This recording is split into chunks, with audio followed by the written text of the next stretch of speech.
அந்த கரண்ட் அடுப்பு நல்லா யூஸ் ஆகுதுப்பா நமக்கு. இது சூப்பராக இருக்குது அந்த கரண்ட் அடுப்பு. Induction stove. இதில் வந்து நம்ம பட்டர்ஃப்ளை குக்கர் வாங்கினதை உங்களுக்கு காமிச்சிருந்தேன்லப்பா. அதில் தான் நான் அச்சு எடுத்தேன். நல்லாவே வந்துருந்துச்சு. நல்லா அமைஞ்சிருது. சாதம்லாம் நல்லா தான் இருக்குது. உங்களுக்கு வச்சு காமிக்கிறேன்னு சொல்லியிருந்தேன்லப்பா.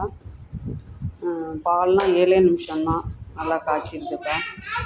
இப்போ இதில் வந்து நம்ம 10 விசிலுக்கு வச்சுருக்கோம். வச்சுட்டு நம்ம அந்த அடுத்ததில் உங்களுக்கு வந்து நான் அந்த வெந்ததை நான் உங்களுக்கு காமிக்கிறேன். ஆனால் வந்து இப்போ நம்ம கேஸ் தட்டுப்பாடாக இருக்கையில் இந்த கரண்ட் அடுப்பு எல்லாருக்குமே யூஸ் ஆகும்ப்பா. நீங்கள் கரண்ட் அடுப்பு வாங்கி வச்சுக்கிட்டிங்கன்னா ரொம்ப யூஸ்ஃபுல்லாக இருக்கும். இந்த குக்கரும் சில்வர் குக்கர் வந்து கரண்ட் அடுப்பில் வைக்கிறதுக்கு நமக்கு தோதாகவே அமைஞ்சு போச்சு. இதுவுமே ரொம்ப நல்லா இருக்குப்பா.